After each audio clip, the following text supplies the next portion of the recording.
तो hello guys, ये आज जो मैं क्वेश्चन देख रहा हूँ उसका नाम है कोस्ट शेड्यूल 2। अभी कुछ देर पहले जो हमने क्वेश्चन करा है कोस्ट शेड्यूल 1, ये उसका ही रेप्लिका है। 99.99% सेम है। उसमें बस हमें ये रिटर्न करना था क्या हम सारे सब्जेक्ट्स अटेंड कर सकते हैं या नहीं। इसमें हमें ये रिटर्न करना है कि किस ऑर्डर में हम उन्हें करेंगे।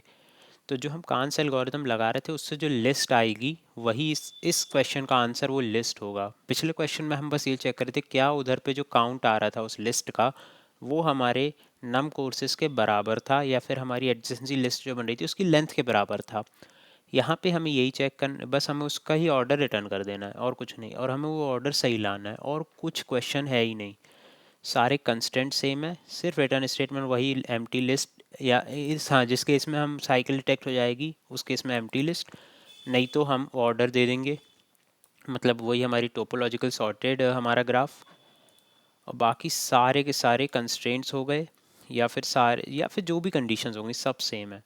तो विदाउट एनी एड्यू मैं इसको without any further edu I just begin the question. और मैंने एक गलती करी है पिछले क्वेश्चन में जिसके कारण आंसर पे कोई फ़र्क नहीं पड़ा, या फिर कह लीजिए किसी चीज़ पे कोई फ़र्क नहीं पड़ा, बस हमारा क्वेश्चन स्लो हो गया। मैंने जबरन में एक एक्स्ट्रा लूप लगा दिया था जो मैं ध्यान देना भूल गया था। मैं इस क्वेश्चन में वो बता दूंगा कहाँ मैंने गलती करी थी, तो अगर आप पिछला वीडियो देखोगे तो आपने भी वो किया होगा क्वेश्चन, तो आप वो चीज़ अपने में नहीं करना, मैंने तो कर दिया था, आप नहीं करना।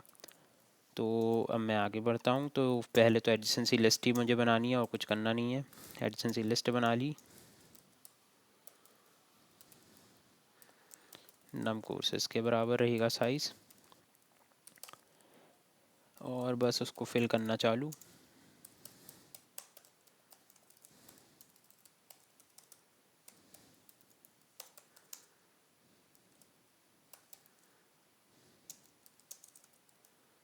New list of int. यहाँ मैंने पिछले क्वेश्चन में गलती करी थी कि मैंने पहले ही जब ये लूप चला के मैंने लिस्ट बना ली है, या तो मैं इसके अंदर ही कर देता, अगर अलग से भी कर रहा हूँ तो मुझे फिर से वो फॉर लूप की ज़रूरत नहीं थी, लेकिन मैंने फॉर लूप फालतू में चला दिया था। तो मैंने एक्चुअली ऐसा कर दिया था और मैंने ध्यान नहीं दिया था कि मैं क्या पहले ही कर चुका हूँ। और इसके अंदर फॉर ईच डाल दिया मैंने, for each integer next in, मैं नहीं इंटीजर नेक्स्ट नहीं, एक काम करता हूँ प्री इन प्री रिक्वेसाइट कर देता हूँ। तो इंटीजर अरे प्री इन प्री रिक्वेसाइट्स। तो मुझे एक्चुअली में इस फॉर लूप की कोई ज़रूरत नहीं है, मैंने ध्यान ही नहीं दिया करते टाइम। तो इस फॉर लूप की बिल्कुल ज़रूरत नहीं है, इस फॉर लूप को ऐसे ही हटा दूँ, कोई मतलब का नहीं था ये फॉर लूप, क्योंकि ऑलरेडी हम सीधा एरे से ही एडजेसेंसी में डाल रहे थे, फालतू में मैंने ये कर दिया। तो ये इंट यू हो जाएगा मेरा प्री का 0, इंट वी हो जाएगा मेरा प्री का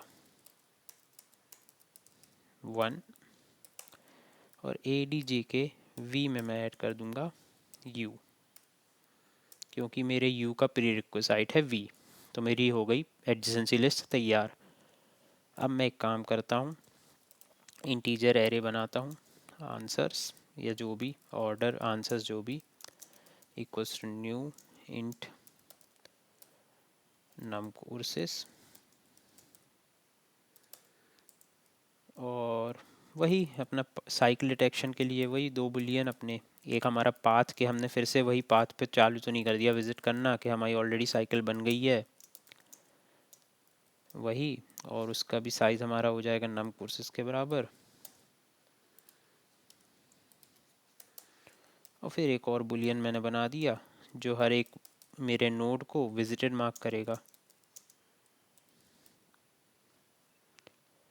न्यू बुल नम कोर्सेज। अब मैं आगे बढ़ता हूँ और बस सॉल्व करना चालू। For int I equals to 0 is less than num courses i plus plus, if visited of i नहीं है तो बस घुस जाओ। और अगर सॉल्व मतलब अगर मेरी वही साइकिल डिटेक्ट हो गई, साइकिल डिटेक्ट हो गई इसका मतलब भाई साइक्लिक है, तो ऑलरेडी हम नहीं कर सकते, तो वही एम्प्टी एरे रिटर्न कर देना है। आई विजिटेड, पाथ विजिटेड और ए डी जे, तो रिटर्न आंसर। अब आगे देखता हूँ, उसका क्वेश्चन मतलब उसको कैसे रिटर्न करना है। वैसे तो मैं टोपो वाले को भी टू एरे करके रिटर्न कर सकता हूँ, नहीं तो आंसर को उससे पॉपुलेट करा के फिर रिटर्न कर सकता हूँ, वो देखते हैं अपन बाद में। तो वही साइकिल डिटेक्शन पहले इन डायरेक्टेड ग्राफ, तो public bull solve int I boolean array of visited, boolean array of path visited and list of int of array मेरा मतलब एडजेंसी लिस्ट क्या है इतना, एडजेंसी लिस्ट। तो भाई पहले तो वही विजिटेड आई का ट्रू के मैं पहुंच चुका हूँ, और ऑब्वियसली मैंने उसे भी ट्रेस कर लिया, तो पाथ विजिट भी ट्रू ऑफ आई भी ट्रू। अब बस इससे कनेक्टेड जितने हैं उनसे सारे एजेस पे पहुंचना, तो for each int next in A D J of i, अगर उसका पाथ विजिटेड है ऑलरेडी नेक्स्ट का, तो बस क्या रिटर्न कर दो, ट्रू। कि भाई फिर से तू उसी साइकिल को डिटेक्ट करने लगा, फिर से उसी सर्कल में घूमने वाला है तू, ऑलरेडी घूम चुका था फिर से घूम रहा है, नहीं घूमने की ज़रूरत है, यानी साइकिल आ चुकी है। या फिर विजिटेड था तो वो किसी और प्रीरिक्विसाइट के साथ भी विजिट हो सकता था, तो मैं कंटिन्यू करूँगा। और नहीं था तो कुछ मत करो ना यार, नहीं था तो कर लो, नहीं था तो उस पर ये मेथड डाल दो बस। तो नेक्स्ट विजिटेड पाथ विजिटेड और ए डी जे, अगर है तो रिटर्न ट्रू के साइकिल मिल गई। अब बस फिर ट्रैक बैक, तो पाथ विजिटेड ऑफ आई को कर दिया फॉल्स और रिटर्न भी कर दिया फॉल्स, सबके बाद अगर साइकिल नहीं मिल पाई तो। अब कांस एल्गोरिदम लगा देते हैं for topological sorting of a component in the graph. बस तो बस इससे ही वही चीज़ है, इससे ही मेन आंसर हमारा रिटर्न होगा कि किस ऑर्डर में हम लेने वाले हैं सब्जेक्ट्स। तो टोपो सॉर्ट, और इसमें हमारा प्री रिक्विसाइट मतलब इसमें हमारा जो आर्ग्यूमेंट है वो सिर्फ हमारी एडिशनसी लिस्ट होगी और कुछ नहीं। बड़ा प्री रिक्विसाइट घुस गया इस क्वेश्चन के कारण दिमाग में तो वही रिटर्न करते हैं सबसे पहले, तो जो आंसर रिटर्न होने वाला है यहाँ से उसको ही बना लेते हैं। List of subjects question new empty है, इसको फिल करते जाएंगे। अभी क्यू बना रहा हूँ मैं इंटीजर्स का, जिसमें सिर्फ वो एन क्यू होंगे जिनका हमारा प्री रिक्विसाइट ज़ीरो है या ज़ीरो हो चुका है। अब मैं इन डिग्री चेक करता हूँ कि किसके इन डिग्री बेसिकली प्री रिक्विसाइट्स कि किसके कितने प्री रिक्विसाइट्स हैं, और उसके पहले भाई ए डी जे का काउंट ले लेते हैं। तो int N equals to A D J dot length, यही है एन के साइज़ का। अब चलाते हैं पहले for loop for int I equals to zero, I is less than N I plus plus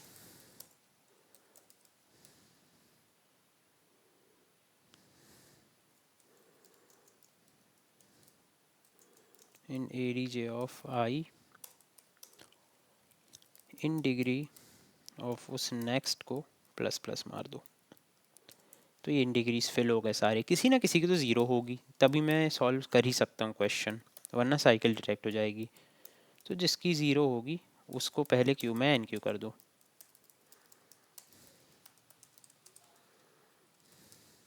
और आई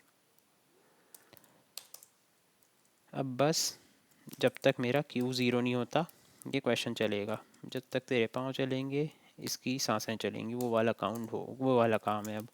तो क्यू से इसको निकाला कि भाई तेरे को सबसे पहले सॉल्व करने वाला, तेरे को सबसे पहले अटेंड करने वाला हूँ, अटेम्प्ट करने वाला हूँ, अटेंड करने वाला हूँ वट एवर, और तेरे को मैं सब्जेक्ट्स में ऐड करने वाला हूँ कि तू सबसे पहले जाएगा।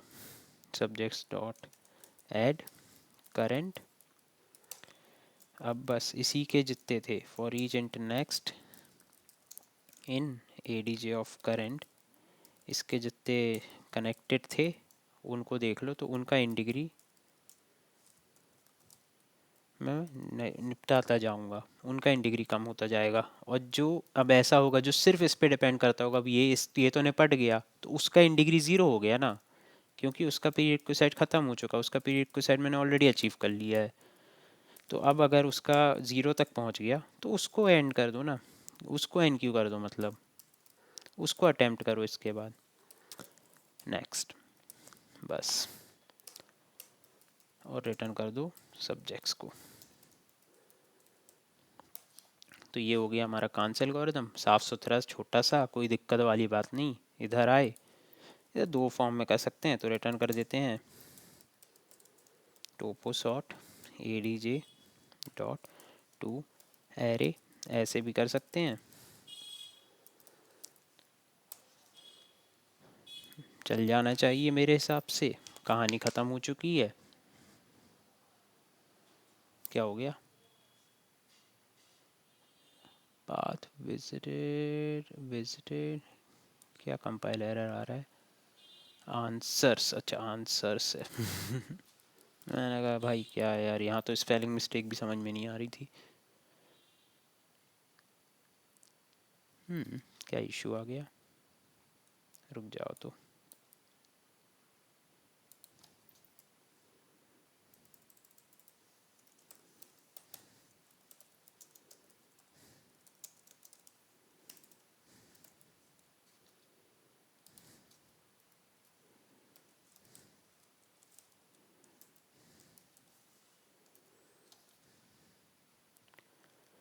तो इधर आया, यहाँ पे मैंने कुछ नाटक किया है क्या?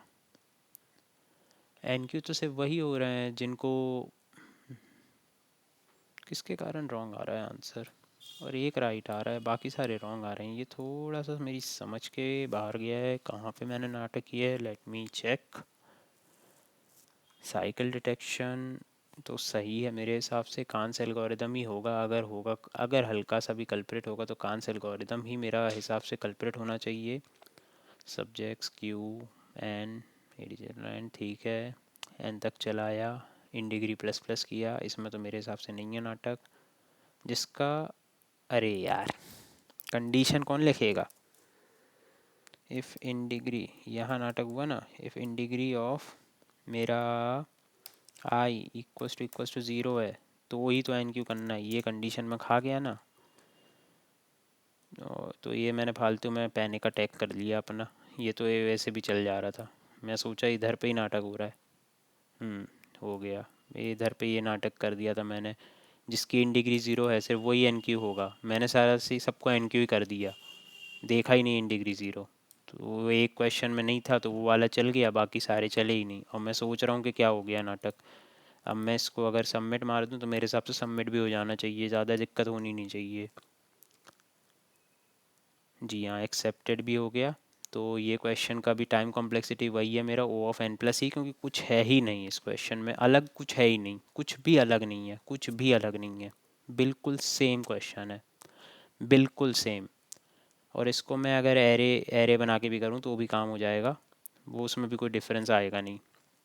तो अगर ये क्वेश्चन से आपको कुछ सीखने मिला, क्योंकि ये क्वेश्चन में ये को शेड्यूल और को शेड्यूल टू ही अगर हम कर लें तो कांस एल्गोरिदम हमें पूरा दिमाग में बस जाएगा हमारे। Cycle detection and directed graph भी बहुत इजीली बन जाएगा हमसे फिर कभी भी लाइफ में।